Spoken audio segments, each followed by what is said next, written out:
Welcome to Choice Classic Radio. Like us on Facebook, subscribe to us on YouTube, and help keep this show alive by donating at choiceclassicradio.com.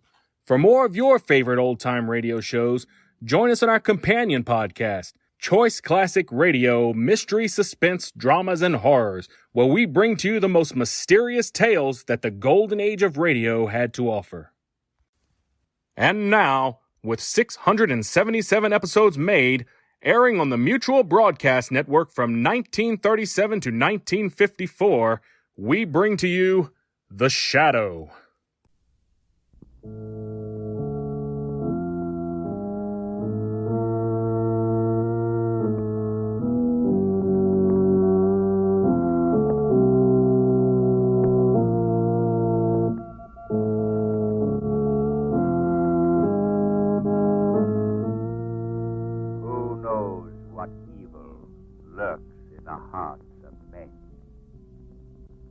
Shadow knows.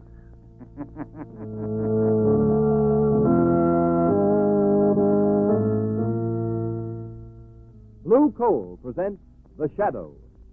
With today's thrilling adventure, your Blue Coal dealers commence a new season and a sensational new series of The Shadow, your favorite mystery drama.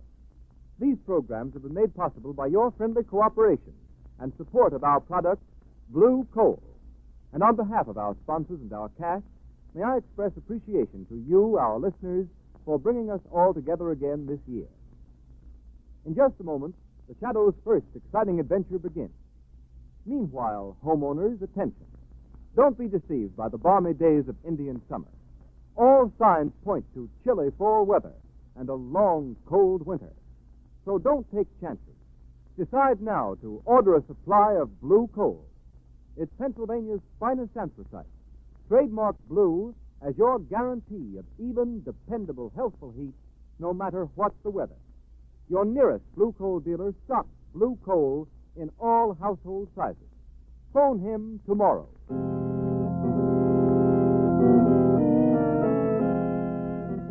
The Shadow, Lamont Cranston, a man of wealth, a student of science, and a master of other people's minds, devotes his life to righting wrongs, protecting the innocent, and punishing the guilty.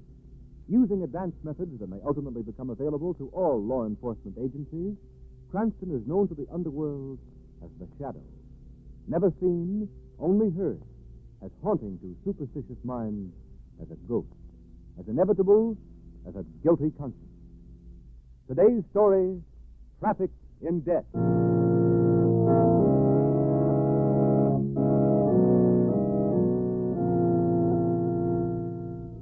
Where's my son?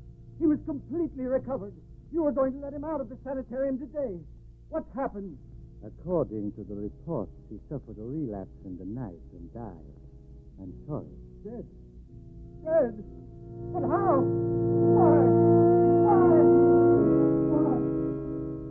Jim, answer me. Why is he so pale, so quiet? Your husband suffered a relapse after a severe hemorrhage, Mrs. Case. I'm sorry. He is dead. Dead? No, he can't be dead. He was to go home today. How did it happen? Why did you let it happen? Why? Last night, I left my wife, Maria, here in the sanitarium. They say she's getting better. Now you try to tell me she's dead. Dead. I'm sorry, Tony, but here's the report. Relapse after hemorrhage. No.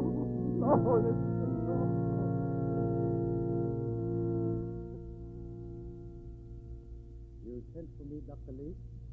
Yes. As chief laboratory scientist, what do you know about these hemorrhage cases? 6 dead in 6 days. No more than you, Dr. Lee. They're unfortunate, but... I believe there's far more to it than that. I believe it's murder. Murder? Have you any proof? No. Not positive proof. And I don't want to notify the police and involve the sanitarium in a scandal until I'm sure. What are you going to do about it, Dr. Lee? Do? I've already telegraphed an old friend of mine, Lamont Cranston. He's flying down from Maine, and he'll get to the bottom of this.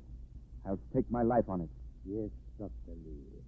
I believe you would stake even your life for the honor of this sanitarium you have made so deceiving your life.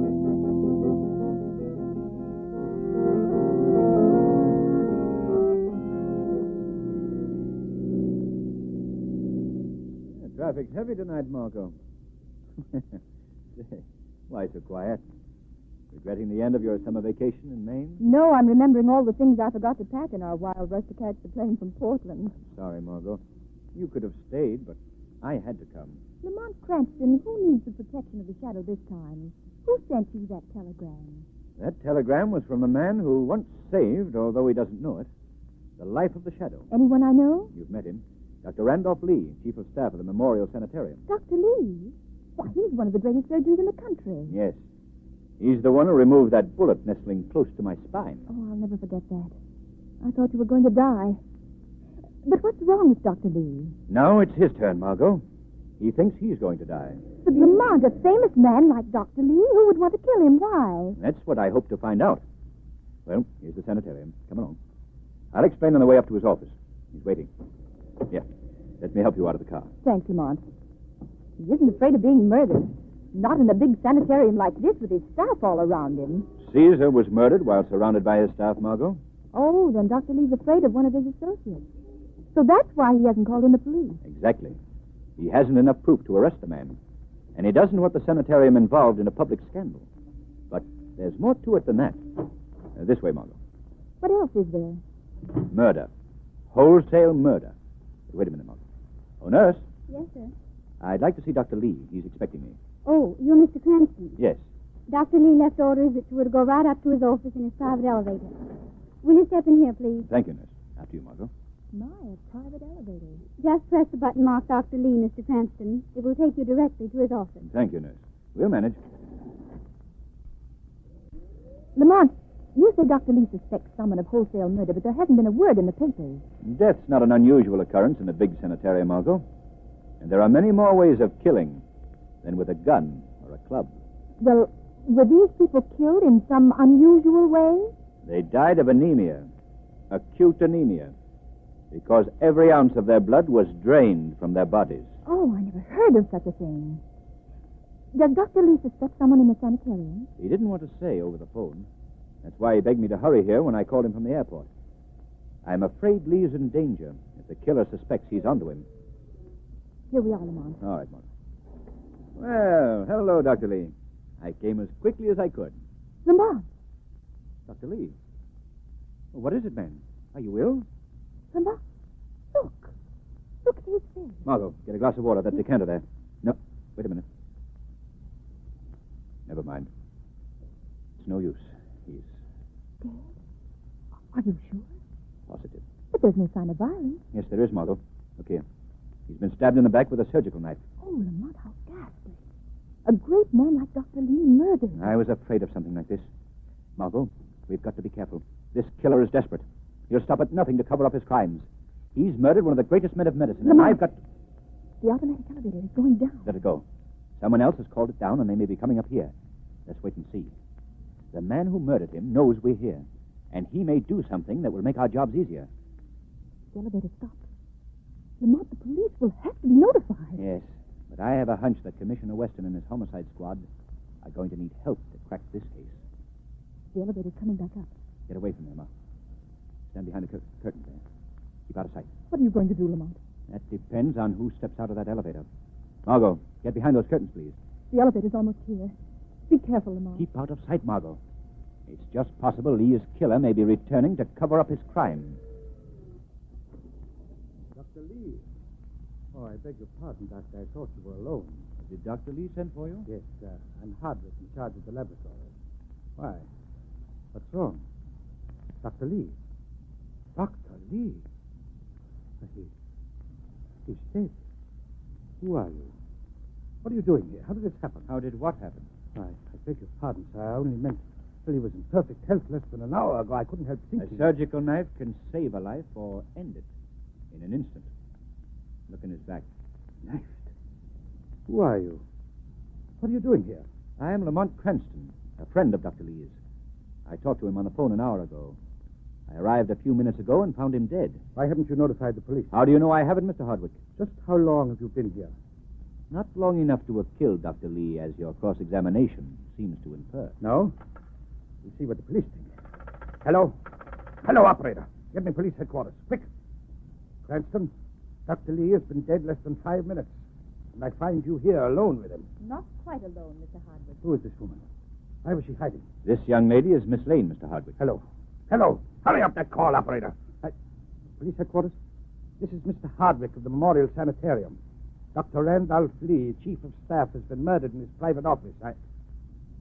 I found a man named Cranston and a girl alone in the room with the body. Yes. Yes. I'll see they don't leave before your men arrive. Very well done, Hardwick. The police will get the truth out of you when they get here. Yes, Hardwick. The truth will out. And when it does, someone will hang for this.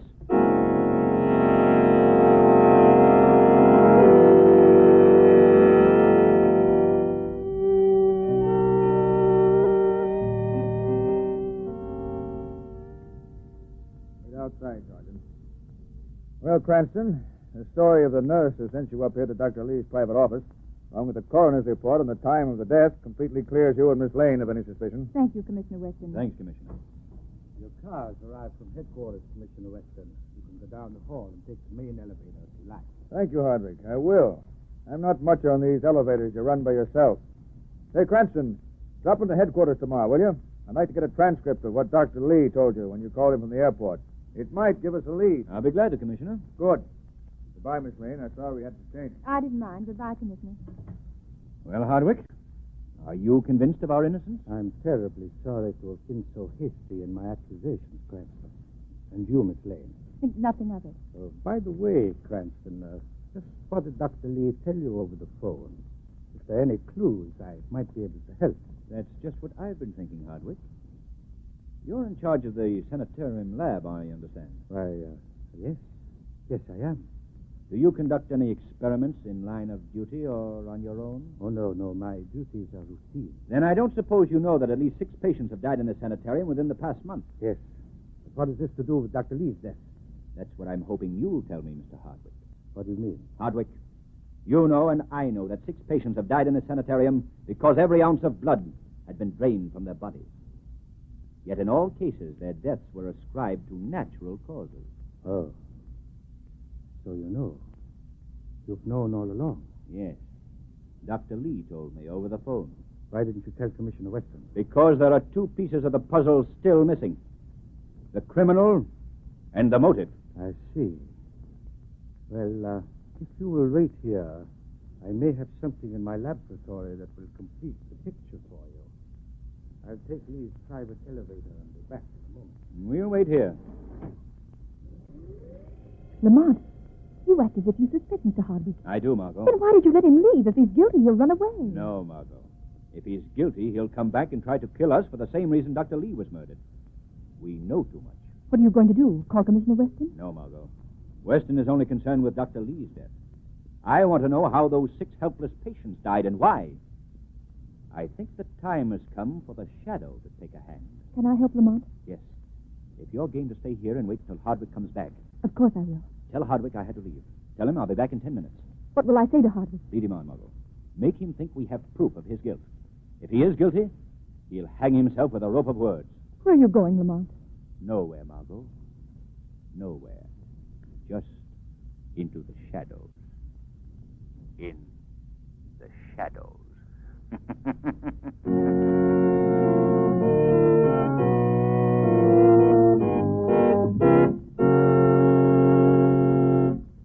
The Shadow's adventure continues in just a moment.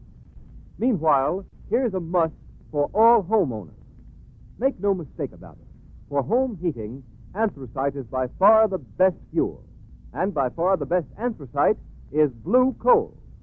Blue coal is mined by the Glen Alden Coal Company, and its harmless blue coloring is your guarantee of better heat at less cost. Steady, uniform, healthful heat that prevents colds and cuts down doctor's bills for your entire family. With this finest of Pennsylvania anthracite, there is no quick chilling of the house, such as you often get with fuels of the on and off type that flare up and die out. And bear in mind the fact that heating plants in this part of the country were especially designed to burn anthracite. So before fall's uncertain weather catches you unprepared, call your nearest blue coal dealer tomorrow. Ask him for blue coal in any of its 4 popular domestic sizes: egg, pea, chestnut, or stove. You'll find your nearest blue coal dealer's name listed in the Where to Buy It section of your classified telephone directory under the name Blue Coal. Remember, for even, dependable heat at all times, always insist on America's finest anthracite, Blue Coal.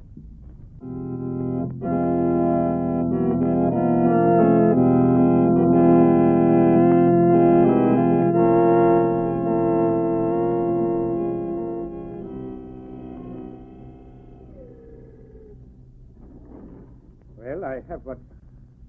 Where's Cranston, Miss Lane? He had to leave the sanitarium, but he'll be back in 10 minutes, Mr. Hardwick. Why did he leave?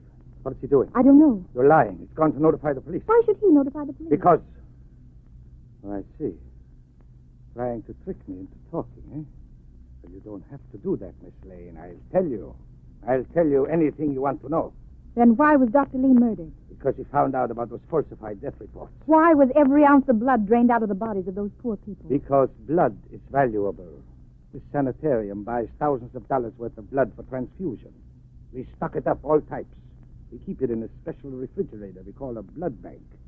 You want to know anything else, Miss Lane? In other words, Dr. Lee caught someone killing helpless men and women for their blood to sell to the sanitarium. Is that it? Yes. That is the motive your friend Cranston was hunting. Money. Blood money. You seem to know everything, Mr. Hardwick. Perhaps you know who robbed those people of their blood, who murdered Dr. Lee. Of course, Miss Lane. I am in charge of the blood bank. I needed money. I falsified the death certificates. I murdered Lee. Why are you telling me all this? Because, as any psychologist will tell you, a criminal cannot resist boasting. And it is quite safe to boast to someone who is not going to live long enough to tell. What? What good will it do you to kill me? Lamont Cranston will be back in a few minutes. And when he does come back, I will boast to him. Satisfy his meddling curiosity as I've satisfied yours. And then kill him in the same way I killed the others. And you. You can't get away with it. In our basement morgue, the unidentified dead come from the emergency ward. 2 more bodies. Yours and Mr. Cranston's will go to the morgue unnoticed. There's no use backing away, Miss Lane. And you call yourself a scientist. You're no scientist, you're a butcher. It is useless to screen this office as soundproof, isolated. How convenient for you, Mr. Hardwick. You keep looking around as if expecting help, but don't bother. I'm going to take you out of here before your friend Cranston returns. Then I will come back and deal with him. You're not taking me anywhere. I wonder what type blood you have. Don't worry, there'll be no pain. The anesthetic will take care of that. Now, you might as well resign yourself to fate, Miss Lane. No one is going to come out of space and save you. Such things have been known to happen, Mr. Hardwick. What was that? Resign yourself to fate, Hardwick. You are convicted by yourself, by your boasting. Your ego has condemned you to death. Death for the murder of 7 men and women. That voice. Where's it coming from? Wait, Hardwick. Listen to me. I am more than a voice. I am in this very room, close to you, watching you draw that revolver you left the room to get. Haven't you had enough killing? Behind those curtains, eh? Well, come out. Come out quick or I'll shoot. A revolver is a crude weapon. We'll see. Oh, Shadow. Now, perhaps you will believe, Hardwick. Who are you? Where are you? Wait, Hardwick. Surely your scientific studies have made you aware of the powers of hypnosis, whereby a man might render himself unseen. A science practiced by a man known to the criminal world as the Shadow. Shadow? Yes, Hardwick. I am the Shadow. You have defiled man's noblest profession. You have brought death with the skill meant to save life. You have struck like a human vampire in this great sanitarium, this sanctuary of the sick. And you are going to pay for it with death. If I could only see you. No man living has ever seen the Shadow. So you think you'll save this girl? Threaten me. Turn me over to the police, eh? Well, not this time. Let go of her. Don't come near me, Shadow, or I'll kill Miss Lane here and now. Help me, Shadow! Help me! I can't. He'll shoot you. That's right, Mr. Shadow. I'll shoot her. Get in that elevator, Miss Lane. Shadow! Shadow, do you hear me? Get me out of this elevator! What have you done to her? Listen to me, Shadow. You can't follow me. There are 1,000 rooms in this sanitarium. You have one chance in 1,000 of finding this girl before I'm finished with her. If you notify the police before I have a chance to get away, no one will ever find her again. Do you hear me? Do you understand? Yes, you fiend, I hear you. I understand. But if you harm Miss Lane, I'll track you to the ends of the earth.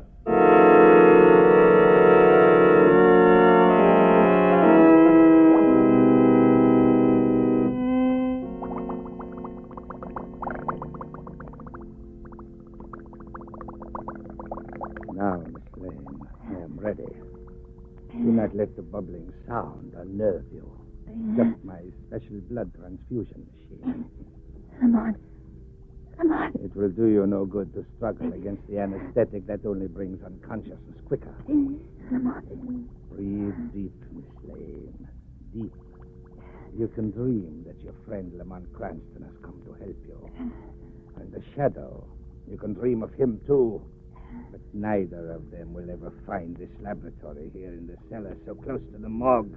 And I'll get them both before I'm through, and then no one will know, and I can go on and on.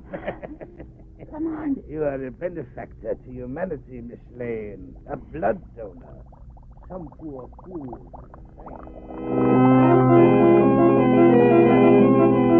1,000 rooms. One chance in 1,000.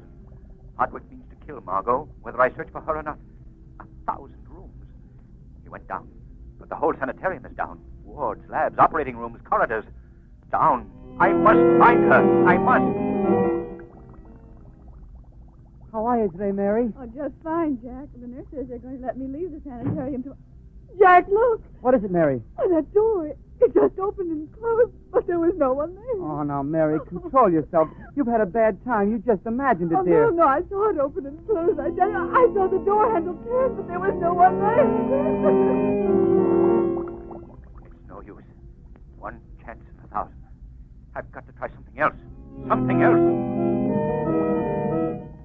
How about another game before we go on duty, Bill? No, I gotta be gone. Operation and surgery. Everybody's on edge since Lee was murdered. Say, I wonder why Hardwick spends so much time in the old storerooms next to the morgue. He's fixed it up as an experimental lab. I wonder what made me think of Hardwick. It was almost as if someone were asking me where to find him. The lab. Near the morgue. That's it.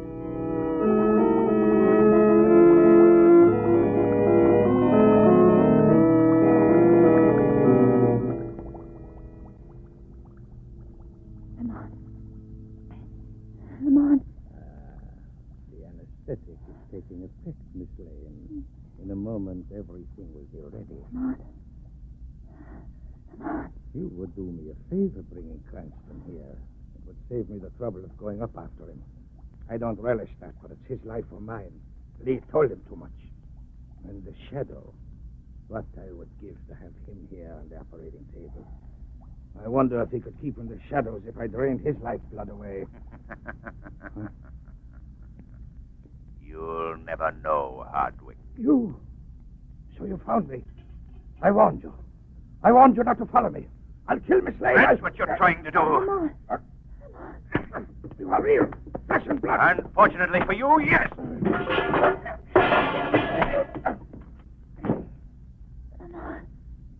Come on. Yes, Margot. Thank heavens I found you in time. Hardwick. Where is he? I knocked him out. Lie still. I'll get help. But the Shadow. They'll put two and two together. Watson will guess you're the Shadow. Hardwick will tell them about the Shadow. We must risk it. You've got to have medical attention. No, I'll be all right. It's just anesthetic. Come on. Come on, look out. Hardwick's getting up. So you're the Shadow, are you, Cranston? Well, here's where I killed two birds with one shot. Gone. I missed you. Gone back into the shadows again, have you? Yes. And this time you won't escape. Yes, I will, Shadow. They'll never take me. No one can do what I tell you. You're insane, Hardwick. Oh, no, Shadow. I know what's in store for me. You won't get me. They'll never hang me. Never!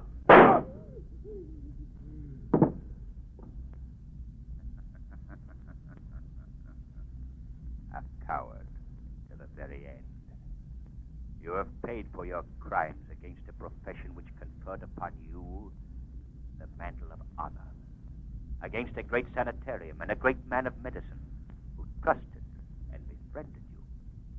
Against helpless humanity, you were trained to save, not kill. You have paid for this final cowardice, and you will go on paying. Shadow, he's dead. Yes, dead. And may heaven have mercy on his soul.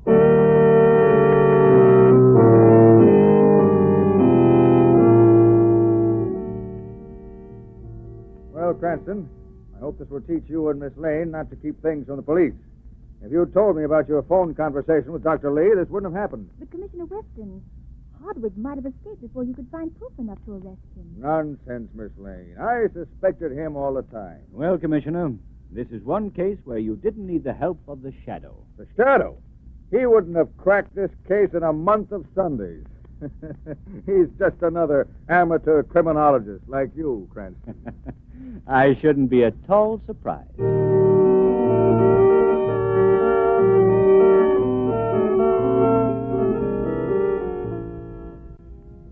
Before the Shadow returns, John Barclay, Blue Coal's heating expert, has a few words for all of you. Mr. Barclay. Good evening, friends, and thank you, Ken Roberts. If you're interested in having a healthier, more comfortable home this winter, be sure and call your local Blue Coal dealer. You'll find that in addition to being a fuel dealer, he is an authority on modern home heating. For more than 7 years, it's been my privilege to train servicemen for Blue Coal dealers everywhere. And I know that these men, known as John Barclay servicemen, have aided thousands of families like yours to enjoy greater heating comfort at less cost. I'd like to read you briefly a part of a letter typical of those received from customers using Blue Coal and John Barclay service. I quote, "I want to tell you how courteous your John Barclay representative was, and the wonderful results I've been getting since adhering to his advice.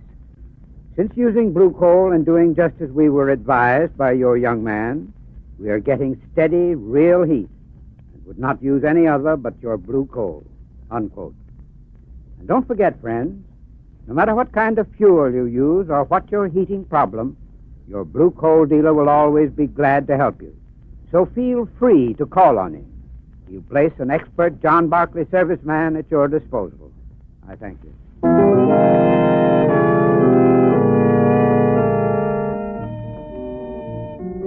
Friends, tonight's drama, a radio version of one of the many copyrighted stories which appear in the Shadow magazine, now on sale at your local newsstand, was not intended as a reflection on any of the thousands of splendid sanitariums throughout the country. These institutions are conducted according to the highest of medical standards, and their doctors and scientists are among the most skilled and ethical men in the profession. All the characters and all the places named in this evening's program are fictitious. Any similarity to persons living or dead is purely coincidental.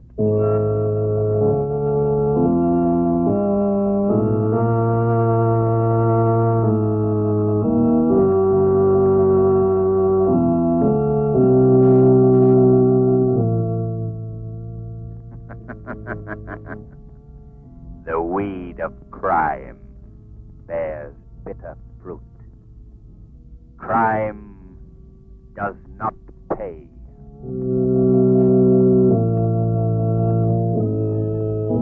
Next week, same time, same station, Blue Coal, America's finest anthracite, will again present another thrilling adventure of the Shadow.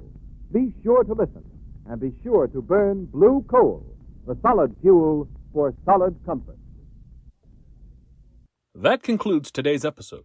We'd like to thank you and remind you to donate at choiceclassicradio.com. Remember, your donations make episodes like this possible.